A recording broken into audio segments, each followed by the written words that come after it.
한국의 민속신앙 전통에서 무당은 미래를 내다보고 인간 세상의 기륭화복을 점치는 존재로 여겨져 왔습니다. 그 중에서도 단연 돋보이는 한 무당이 최근 여러 매체를 통해 자신만의 2025년 국군 예언과 대통령의 미래에 대해 밝혔다고 알려졌습니다. 특히 이 무당은 현직 대통령의 운명과 다가오는 정치적 변화를 여러 차례 예언해 화제를 모았습니다. 어떤 이들은 무당의 예언을 그저 흥미거리로 치부합니다. 하지만 한국의 전통 속에서 무당은 신령의 목소리를 전하는 대변인으로 여겨져 왔습니다. 그녀는 오랜 세월 신령을 모셔왔다고 알려져 있으며 본인이 가진 예지력이 단순한 추측이 아님을 여러 번 강조해 왔습니다. 이 무당은 최근 들어 가장 많이 입에 오르내리는 주제로 대통령의 운세를 들었습니다. 정치적 격변기가 반복되는 한국 현대사에서 대통령이 어떤 방향으로 국정을 이끌지 그리고 그로 인한 국운의 흐름이 어떻게 변할지가 국민의 주요 관심사가 되었습니다. 무당은 2025년 예언과 연결된 국운의 변화가 이미 시작되었다고 말합니다. 이 무당은 대통령의 운세가 흔들리는 시간 속에서 새로운 가능성을 찾는 과정이라고 내다봤습니다. 그리고 여기에 덧붙여 이렇게 예언했습니다. 정월에서 3월까지는 가장 고통스러운 시기가 열릴 것이다. 감춰져 있던 문제가 불거지고 예상치 못했던 사람이 등을 돌리게 된다. 그러나 이는 운세의 침몰을 의미하지 않는다. 오히려 새로운 옷을 갈아입기 전에 마지막 시련이다. 그녀의 이야기에 따르면 대통령이 맞이하게 될 시련은 결코 작은 것이 아니며 주변의 압박과 불신이 극대화될 것이라고 합니다. 그럼에도 한국은 2025년 국운과 직결되는 중요한 전기를 준비하고 있으며 대통령 또한 그 흐름 속에서 다시 한번 운세의 탄력을 받게 될 것이라는 전언입니다. 여러 언론과 사람들 사이에서 탄핵설이 거론될 만큼 정치적 소용돌이가 커지는 가운데 이 무당은 다시 한번 흥미로운 2025년 예언을 내놓았습니다. 사람들은 그녀에게 단도직입적으로 물었습니다. 대통령이 탄핵될 것인가? 대통령의 임기는 무사할 것인가? 이에 대해 무당은 다음과 같이 답변했습니다. 모두가 끝났다고 말하는 순간 운명은 다른 문을 열기 마련이다. 대통령은 결코 쉽게 무너지는 존재가 아니다. 조상과 정신적인 기운이 강력하게 그를 보호하고 있다. 다만 주변에 어두운 그림자가 드리워져 불신과 의심을 퍼뜨릴 것이니 그 시기를 지나야 회복의 기운이 찾아온다. 이 고비가 3월 이후로 점차 풀려나갈 것이다. 이 말은 결과적으로 대통령이 큰 풍파에 휩싸이더라도 2025년 국운이라는 커다란 흐름 속에서 일종의 회복과 반전의 가능성을 엿볼 수 있다는 의미로 해석됩니다. 특히 무당은 2025년에 주목했습니다. 그녀가 여러 차례 반복한 메시지에 따르면 2025년 미래가 한국에게 있어 매우 중요한 분기점이 된다고 합니다. 그녀는 이렇게 예언했습니다. 2025년 을사년은 곧 한국이 새로운 그림을 그리는 해를 의미한다. 얽히고 설킨 외교와 경제의 구도가 빠르게 재편되는 시점, 기술과 문화가 한층 도약하여 아시아 전체가 놀랄 만한 혁신을 보여줄 것이다. 무엇보다도 이때의 국운은 단순히 숫자로 표현되는 경제 지표가 아니라 백성의 마음이 어느 방향을 향하는지에 의해 결정된다. 또한 그녀는 그 시기를 잘 넘기면 남북 관계에도 예상치 못한 전환점이 올 것이다라는 말을 덧붙여 분단 문제의 해소 가능성까지 시사하기도 했습니다. 그녀의 이러한 신점 예언이 우리의 이목을 더욱 끄는 이유 중 하나는 과거 몽골의 영적 지도자였던 복득한이 남긴 한국에 대한 예언과 매우 관련이 깊다는 사실입니다. 복득한이 태어난 것은 19세기 후반 티베트의 산속이었습니다. 그가 몽골로 옮겨 불교의 지도자이자 나라를 이끄는 영적 지도자로 자리매김하는 과정은 파란만장했습니다. 사람들은 그가 단순한 인간이 아니라 이 세상과 저 세상을 잇는 다리로 여겼습니다. 그만큼 그의 말 한마디 한마디는 강력한 상징성을 지녔던 셈입니다. 복득한의 여러 예언 중에서도 특히 눈에 띄는 것은 한국에 대한 구체적인 언급입니다. 사람들은 몽골의 영적 지도자가 어째서 한반도의 운세나 국운에 관심을 가졌을까 의아해했습니다.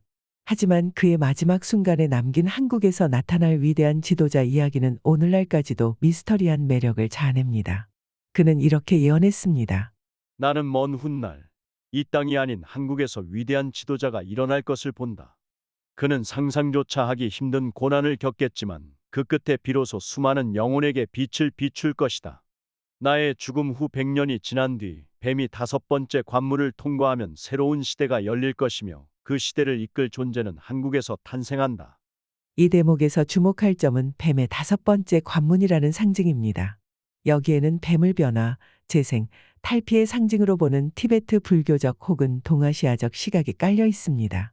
그리고 흥미롭게도 무당이 말하는 2025년 예언과 복득한이 말한 뱀의 해가 겹친다는 주장도 제기됩니다. 2025년 을사년의 상징은 푸른 뱀이기 때문입니다. 한국 유명 무당의 이야기를 다시 떠올려 보면 대통령의 극심한 시련과 이후의 반전을 통해 국가 전체가 새로운 방향으로 나아간다는 전망이 있었습니다. 반면 복득한의 예언에서도 위대한 지도자가 고난을 겪은 뒤 등장한다는 흐름이 강조됩니다. 서로 전혀 다른 시대와 공간에서 나온 두 예언이 한반도에 커다란 시련이 닥친 뒤 이를 극복해낼 존재가 나타난다는 점에서 묘한 공통점을 보이고 있습니다. 무당은 이렇게 예언했습니다. 가장 깊은 어둠을 통과해야 새벽이 온다. 어둠에서 배신과 불신을 겪으며 나는 누구인가를 자문하게 될 것이다. 그러나 그 시간을 견뎌야 새로운 빛이 열린다. 나는 이미 그 빛이 곧 다가옴을 감지한다. 복득한 역시 이렇게 예언했습니다. 인간이 감당하기 어려운 배신과 상처가 있을지라도 그것은 절망이 아닌 시작에 불과하다. 뱀은 허물을 벗고 날카로운 눈을 뜨며 새 생명을 얻는다. 나는 한국이 바로 그 길을 걷는 장면을 보았다. 두 인물은 전혀 다른 배경을 지니면서도 고난에서 시작된 회복을 말하고 있다는 점에서 많은 이들의 이목을 끕니다. 또한 나라 전체가 맞이하는 변혁기가 결국 한 지도자를 통해 결정적인 전환점을 맞이한다는 메시지를 공통으로 내포하고 있습니다. 무당은 대통령과 한국의 운세를 풀어 설명하며 여러 차례 희망과 경고를 동시에 전했습니다. 그녀는 이렇게 예언했습니다. 정월에서 3월은 분노와 배신이 소용돌이치는 시기다. 이 시기가 끝나기 전에는 대통령이 무던히 흔들릴 것이다. 그러나 그 시간 뒤에는 바람이 방향을 바꿀 것이며 다시 사람들의 시선은 대통령의 뜻을 따르게 될 것이다. 다만 이 모든 과정을 버티지 못하면 그 앞에 놓인 국은 또한 흔들릴 수 있다. 복득한은 이렇게 예언했습니다. 한반도는 두 개의 머리를 가진 용처럼 스스로를 갈라놓았다. 그러나 그 용이 다시 하나가 되는 날, 세상의 방향이 바뀐다. 국운이라는 것은 한때 지는 해 같다가도 어느 순간 빛을 되찾는다. 한국이라는 나라는 스스로가 잊고 있었던 거대한 잠재력을 되살리게 될 것이다. 흥미로운 점은 무당 역시 2025년 국운을 언급할 때 남북 관계가 예상치 못한 전환점을 맞이할 것이라고 전했던 것입니다. 복득한의 예언은 과거의 기록 속에 남아있고 무당의 예언은 현대를 살아가는 이들의 체감 속에서 이어집니다. 결국 두 예언이 한반도의 미래, 운세 그리고 2025년 예언이 어떤 방향으로 펼쳐질지를 암시하는 데 있어 놀랄 만큼 비슷한 뿌리를 공유하고 있는 셈입니다. 무당은 대통령이 맞닥뜨릴 시련을 세밀하게 묘사해 왔습니다. 주변에서 무수한 공격이 이어지고 내부에서도 반목이 커질 것이며 한순간 모든 지지와 신뢰가 무너질 위기에 놓일 수 있다고 합니다. 그러나 동시에 그녀는 이렇게 예언했습니다. 그 시련은 운세의 흐름상 반드시 거쳐야 할 문이다. 사람들은 눈앞에 닥친 혼란에만 집중하지만 그 문 뒤에는 더 큰 변혁이 기다린다. 2025년 국운이 앞으로 어떻게 펼쳐질 것인지는 대통령이 이 시기를 어떻게 버티고 새로운 길을 찾아내느냐에 달려있다. 그는 무너질 듯 보이나 끝내 마른 옷으로 갈아입고 다시 일어설 것이다. 이 대목은 복득한이 말했던 뱀이 허물을 벗고 새 생명을 얻는다는 표현을 떠오르게 합니다. 복득한의 예언 속에서도 한국이 극심한 분열과 배신에 시달릴 것이라고 했고 그 뒤에야 비로소 지도자가 참된 의미의 권위를 되찾아 나라를 앞으로 이끈다고 했습니다. 복득한은 한반도를 직접 밟아본 적이 없으면서도 언젠가 한국에서 위대한 지도자가 출현한다고 말했습니다. 여기에는 다양한 해석이 존재합니다. 어떤 이는 그가 본 것은 특정 정치인이 아니라 훗날 한국이 배출해낼 수많은 지도자 중 하나일 수 있다고 말합니다. 또 다른 이들은 그의 예언이 가리키는 존재가 이미 이 시대에 나타났으며 우리가 아직 제대로 인식하지 못하고 있다고 주장합니다. 복득한은 이렇게 예언했습니다. 한 인물이 한 나라를 바꾸고 그 나라가 다시 한 인물을 완성한다. 이것이 곧 하늘이 정한 운명이다. 나는 한국이 커다란 전환점을 맞이하는 순간 그 인물이 평범해 보이는 옷을 걸치고 나타나는 장면을 보았다. 그러나 그가 겪는 시험은 날카로운 칼날 같아 결코 쉬이 견딜 수 없을 것이다. 어둠이 짙어지면 곧 빛이 오는 법이다. 문제는 어둠의 질에 겁먹고 스스로 길을 포기하지 않는 것이다. 역사는 언제나 가장 깊은 나락에서 가장 높은 봉우리를 잉태한다. 두 예언에서 모두 중요한 역할을 하는 것은 지도자입니다. 무당은 한국을 이끌어갈 지도자가 이미 큰 시험을 치르고 있으며 그 시험은 2025년 국운이 결정되는 시점까지 계속될 것이라 봤습니다. 복득한도 한국의 위대한 지도자가 고난 속에서 재탄생한다고 말했지요. 무당이 예언한 그의 특징 또한 의미심장합니다. 사람들은 대통령이든 어느 정치인이든 간에 처음에는 받아들이지 못할 것이다. 이 지도자는 온갖 조롱과 의심을 견뎌야 한다. 그러나 끝까지 버틴 자만이 새로운 길을 열고 운세를 뒤바꿀 힘을 얻는다.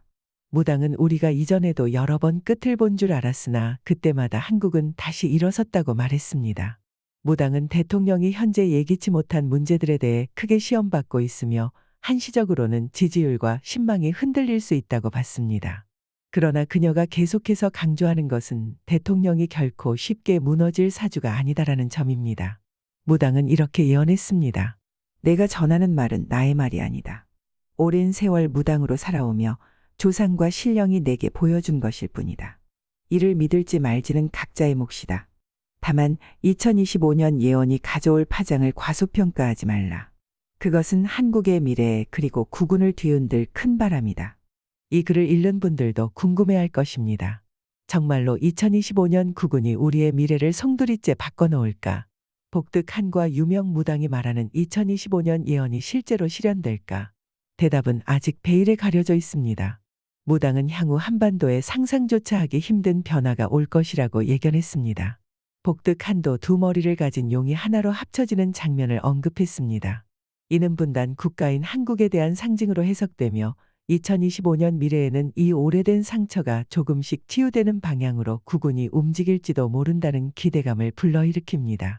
분단 문제가 해결되지 않는 이상 한국의 국운이 완전히 도약하기는 어렵다는 시각도 많습니다.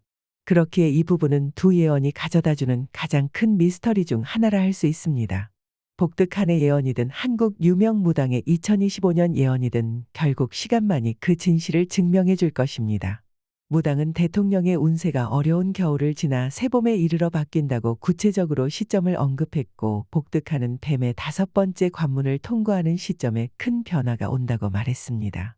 이 각각의 말이 가리키는 구체적 상황은 다를 수 있지만 정점을 2025년 국운이라는 시기로 보는 견해는 일치합니다. 우리가 할 수 있는 것은 이런 예언의 내용을 기억해 두고 실제 역사가 어떤 길을 걷는지 주시하는 것입니다.